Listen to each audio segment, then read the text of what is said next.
The Red Sox desperately need some kind of spark after taking yet another loss on Tuesday night. Could Trevor Story be the answer?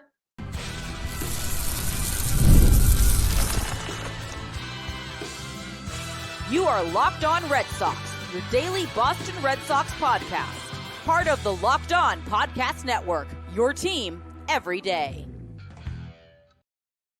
Hello and welcome to Locked On Red Sox, your daily Boston Red Sox podcast, part of the Locked On Podcast Network, your team every day. I'm your host, Gabby, former ESPN social media associate and current host of the Boston Balling podcast as well. And I am here to bring you the latest in all things Boston Red Sox, Monday through Friday, straight to your favorite podcast feed. And the best part is it is completely free, so you might as well check it out because Locked On is your team every single day. Today's episode is brought to you by Gametime. Download the Gametime app, create an account, and use code LOCKEDONMLB for $20 off your first purchase. Terms apply. Download Gametime today. What time is it? Game time. Welcome to the show. It may not be the warmest welcome for those of you who are new to the show, as the Red Sox aren't providing very much of a welcoming environment to watch baseball right now, because they just continue to be frustrating and continue to lose games. The offense has been absolutely abysmal lately. They took a 7-2 loss against the Mets on Tuesday night.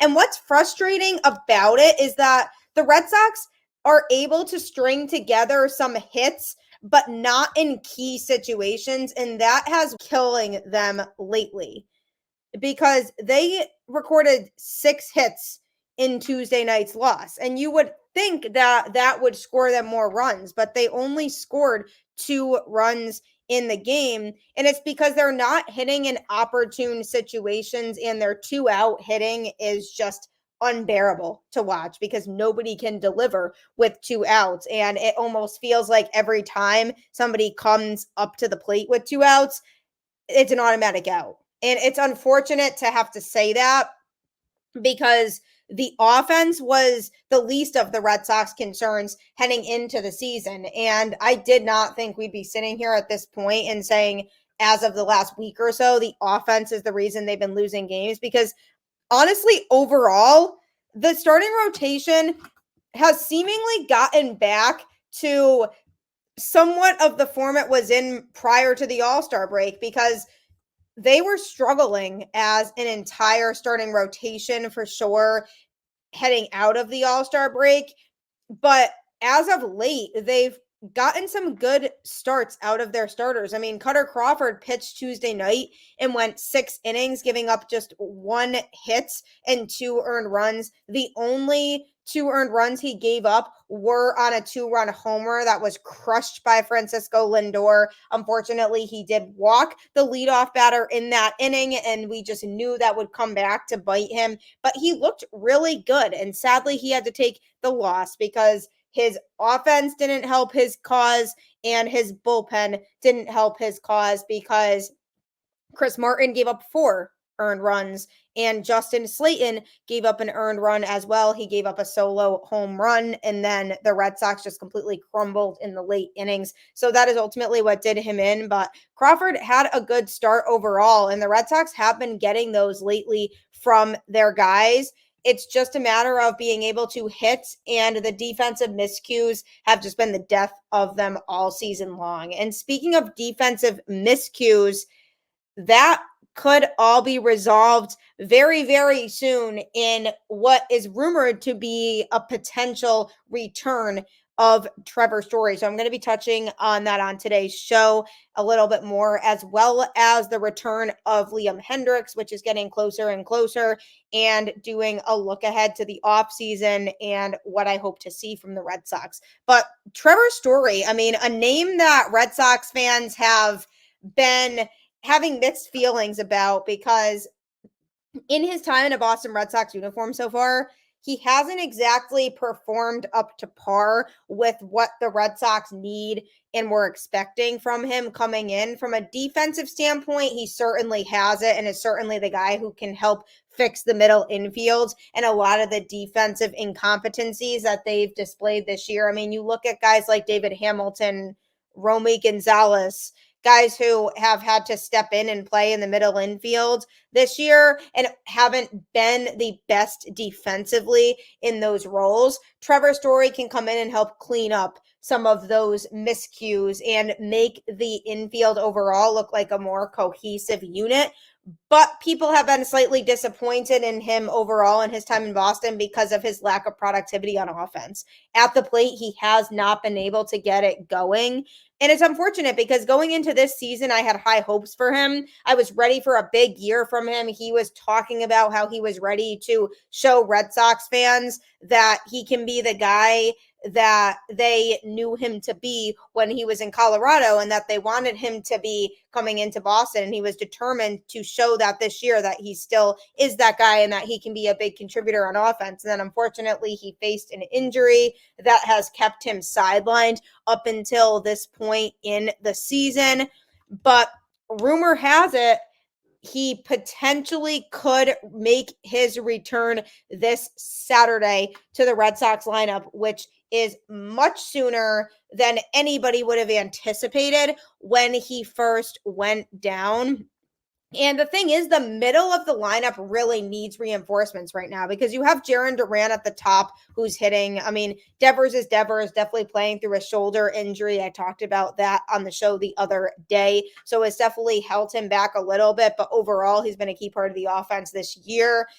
And then you have Wilyer Abreu, who typically hits in the top end of the order. So then you look at the middle of the order and there's not a whole lot of productivity going on at this point. So having Trevor Story come back could help spice up that middle of the lineup a little bit just to give the Red Sox an offensive spark. So possibly he could be the answer to help them get back on track offensively because they are better than this. We've seen them be able to hit. We know they can hit. It's just a matter of bringing it back together and getting them back to the point where they were driving in runs in opportune situations, not stranding so many people on base, and just providing sparks offensively and not just swinging and missing constantly. It's just tons of strikeouts, and we even saw it in last night's game against the Mets. Just lots of guys stepping up to the plate and striking out a lot, and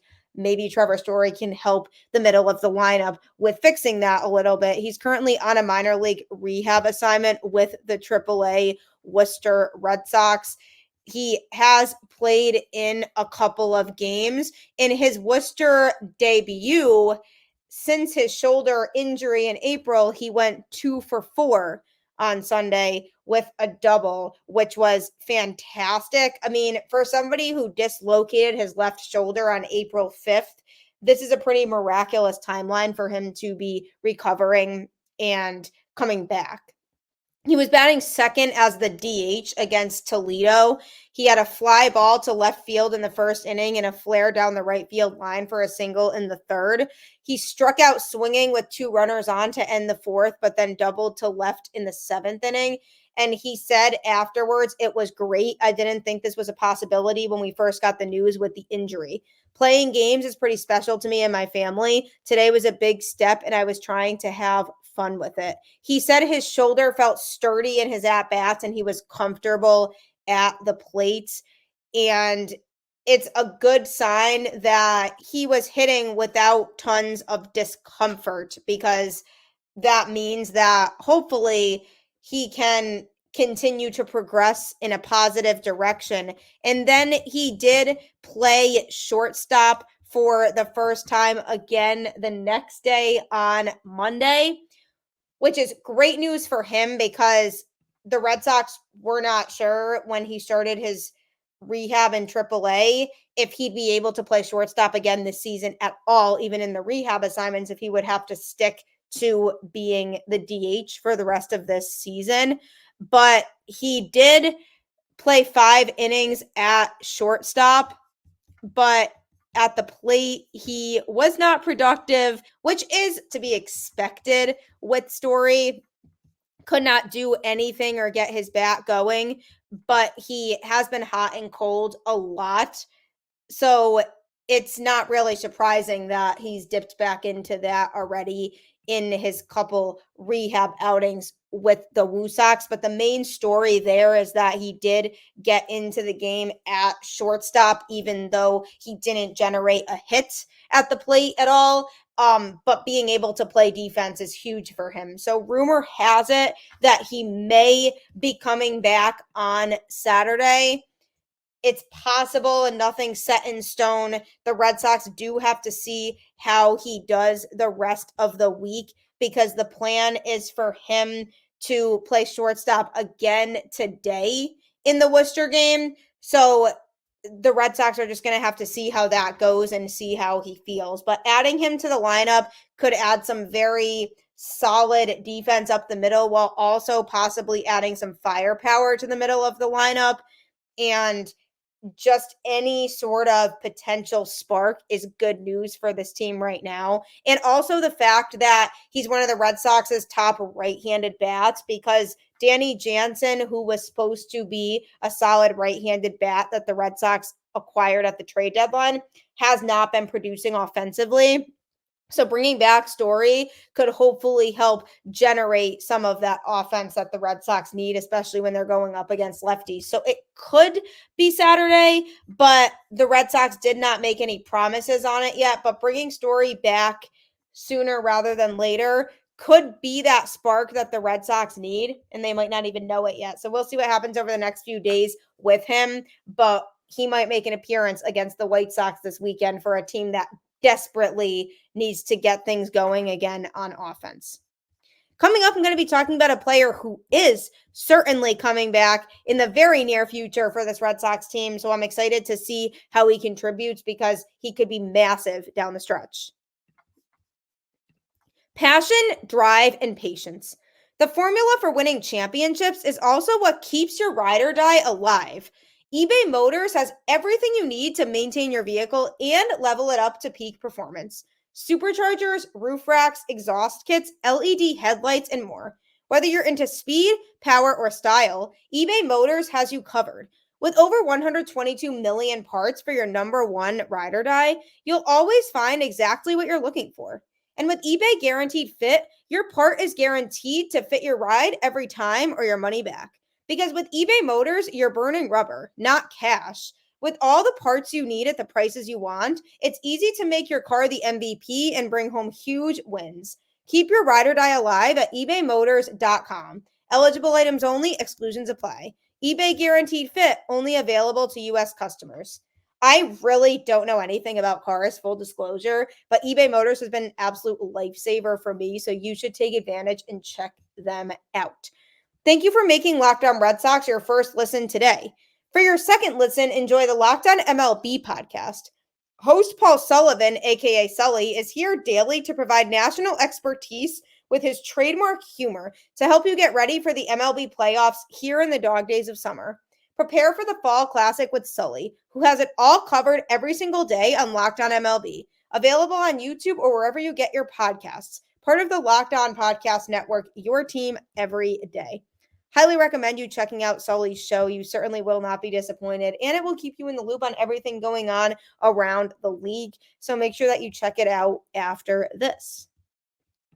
The Boston Red Sox are coming off of another tough loss on Tuesday night against the Mets. They have now dropped the first two games of that series, and they just cannot get anything going offensively, and it's been an issue.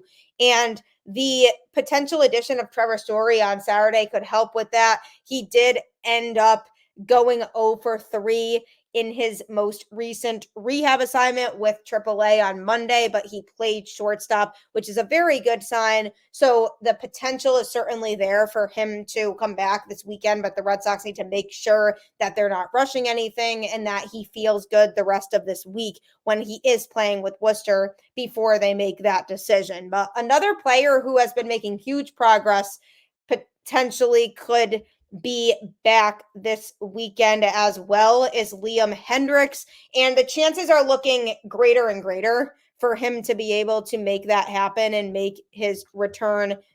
Alex Cora did say it's getting closer and that he continues to make progress to the point where they are not ruling out his return coming on Saturday either. And they are saying he could return as early as that day. He will make back-to-back appearances with AAA Worcester today and tomorrow and could be activated from the 60-day IL as soon as Saturday's game against the White Sox, which is what he wanted. He wanted to return against his former team. He made that super clear in the past that that was the team he was interested in making his comeback against. So that is looking to be more and more possible and likely for him now.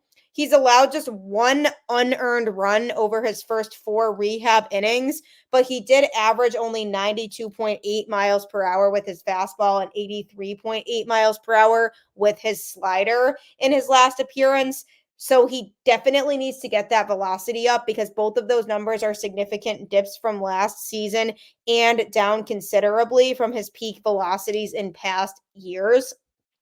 This isn't terribly surprising given his long layoff after elbow surgery, but the Red Sox might be anxious to put him into high leverage spots until he rediscovers some of that velocity. So he has been pitching overall well in AAA and he's been effective, but when he comes back to this Red Sox pen, they might want to stick him in not as much of pressure situations early on, at least until he can get that fastball velocity up, because opposing hitters will absolutely bounce on that and be able to just crush it 500 feet if he doesn't get the velocity on it up. So I'm sure they will bring him up before he gets the velocity up. I feel like they are pretty confident that once he gets through a few more rehab starts and he's feeling pretty good, that he'll be able to be activated this weekend,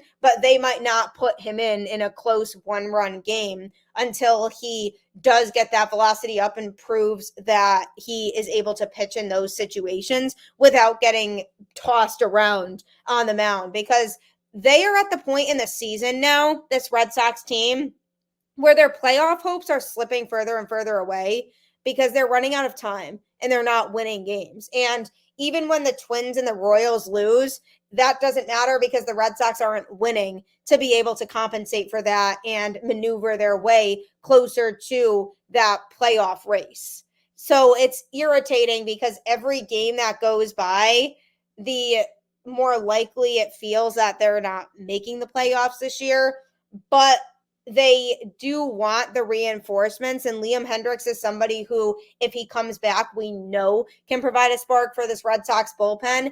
And if they go on some crazy winning streak, then maybe they can make the playoffs. But at this point, they need to win every series moving forward. And based on what I've seen as of late, I'm not confident that that will happen. But at least having Hendriks back could give him some confidence, because he'll be just absolutely ecstatic to be back. And it can also hopefully just provide another face that opposing hitters haven't seen all year that can hopefully come in and be a reinforcement in regards to providing more rest for the rest of the bullpen if he's able to eat some innings late in games, and providing and shedding some words of wisdom on some of the younger players on this team who aren't as experienced and are still looking to truly make their mark in Major League Baseball and within the Red Sox organization. So there are definitely benefits to him coming back in that regard. And also when it comes to next season, if the Red Sox are looking ahead to next year and what they can do next year to best put themselves in line to be able to be a playoff team again, then they want guys out there who are going to positively benefit the team. And there's no way they could sit there and say Liam Hendriks wouldn't possibly benefit the team in a positive way, because that's all he's ever done with every team he's been on. He has made that team better. And just from a personality standpoint and how much he has been through off the field, he serves as such an inspiration to others, and his story alone could inspire somebody to keep going even when they feel like they can't, and be able to move through the obstacles and just continue to fight for being back out on the field. And I think for players like Tristan Casas, who missed pretty much the whole season with an injury, he could really benefit from having somebody like Liam Hendriks around, because he understands that as a professional baseball player, you go through hardships and you might not see the field for a certain amount of time. And I think Hendriks could get Casas back on track and in the mindset of giving 100% and controlling what he can control. And that, to me, is, I feel like, a big reason why they wanted Hendriks to be here, is because they feel like he can make a difference in the minds of some of the younger players on this team, and making sure they have the mindset that they need to go out there and give 100% every single day and not worry about things that are out of their control. And from a pitching standpoint, there are lots of guys right now that the Red Sox are trying to just put together in different spots, especially in this bullpen. Guys who are being used in situations they aren't typically used in. And part of that is because of all the injuries they've had this year. So Alex Cora is forced to use guys in maybe some obscure situations that we're not really used to seeing. But another reason for it is because they haven't had a ton of bullpen arms this year who have been able to really establish themselves in a specific role within the bullpen. I mean, you have Kenley Jansen, who's obviously the closer. You have Chris Martin, who's the setup man for him, did not have it last night in the loss against the Mets, but generally is somebody who you can rely on the majority of the time to get the job done in the 8th inning spot to set it up for Kenley Jansen. And you have Justin Slayton, who's kind of established himself as the guy who can pitch before Martin and maybe be that 6th, 7th inning guy who can put together a couple innings and keep opposing hitters on their toes. But other than that, you don't really have other guys in the pen who have an established role. So Cora's trying to maneuver the situation in the best way he can and utilize guys based on what makes sense. Bringing Liam Hendriks into the fold could provide a little bit more consistency in terms of the way the bullpen is being utilized. He could hopefully have an established role within this pen so that Alex Cora knows when he should be going to him a little bit more, and it would hopefully help prevent some of the confusion of what reliever is pitching when. And additionally, having him there in the pen could hopefully just help from a reliability standpoint and prevent them from giving up 6,000 runs every outing when the game falls on the bullpens, just like it did last night. You felt like the Red Sox were in it. They were chipping away. They made it a 3-2 game at one point, and then the bullpen just completely crashed and burned. So hopefully having Hendriks back in there, he could provide that change of scenery that this bullpen needs. And he could be the guy that could come in and pitch eventually in a high leverage spot, and maybe he's the guy you go to in the 6th or 7th inning in a tight game to pitch before Chris Martin. Still lots of playing around the Red Sox could do with that, but either way, having him present and having him be the guy who's out there in those situations and is ready to throw in whatever situation the Red Sox need him in is going to pay dividends for this team. So hopefully that Saturday return is still what it ends up being. Hopefully he doesn't face any setbacks over the next few days, but as of right now, he is eyeing a Saturday return date. The Red Sox think it's totally reasonable and realistic that we could see him back activated with the Boston Red Sox by Saturday. So we'll see, but hopefully he continues to grind through his rehab outings in AAA. I know he can't wait to come up to the majors and contribute for this team. So I'm excited to see what he can do. And speaking of excited, I am excited for the upcoming offseason and the 2025 season for the Red Sox, because there's so much potential there as long as they do the right things and make the right calls in the offseason. So I am going to be talking about that next. If you're looking for a fun way to play daily fantasy sports, PrizePicks is the place for you, which is America's #1 daily fantasy sports app with over 5 million active members. All you do is just pick more or less on 2 to 6 player stat projections and watch the winnings roll in. One Caleb Williams passing yard gets you one win on PrizePicks every week in September. That's right, only 1 yard gets you an automatic win every football weekend in September. 4 weeks of free W's. Don't miss this deal on PrizePicks because it's gone when September ends. Just download the PrizePicks app today and use code LOCKEDONMLB and get $50 instantly when you play $5. That's code LOCKEDONMLB on PrizePicks to get $50 instantly when you play $5. You don't even need to win to receive the $50 bonus. It's guaranteed. PrizePicks, run your game. PrizePicks is addicting, so don't say I didn't warn you because it will change your life when you start to win lots of money. So check it out today. Also head to Gametime for all of your ticketing needs. I actually just used it. I was at Citi Field last night for the Red Sox Mets game. Unfortunately, had to watch a Red Sox offense that was a complete dud like it's been over the last week. But I used Gametime to purchase my tickets because it gives you such good deals and is cheaper than other ticketing vendors I've seen because I'm always that person who has compared ticket prices on all platforms before I purchase so that I make sure I'm getting the cheapest ones for the same seats. And Gametime consistently is the cheapest one, but it pulls up great seats for you. So you have the chance to save so much money if you use Gametime for sporting events, concert tickets, comedy shows, whatever it is you enjoy doing. Gametime will have it for you. Take the guesswork out of buying tickets with Gametime. Download the Gametime app, create an account, and use code LOCKEDONMLB for $20 off your first purchase. Terms apply. Again, create an account and redeem code LOCKEDONMLB for $20 off. Download Gametime today. What time is it? Gametime. I am telling you, sporting events for a family have become so unaffordable these days. So Gametime is the place for you if you want to change that for yourself.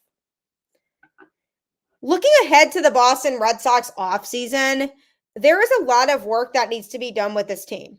This is a team right now that has been stuck in purgatory all season long because they'll fool us. They'll string together some wins to make it seem like they're a legitimate team that could do damage in the postseason. Throwbacks to 2018 and their World Series /playoff slogan, which was do damage and then damage done when they won.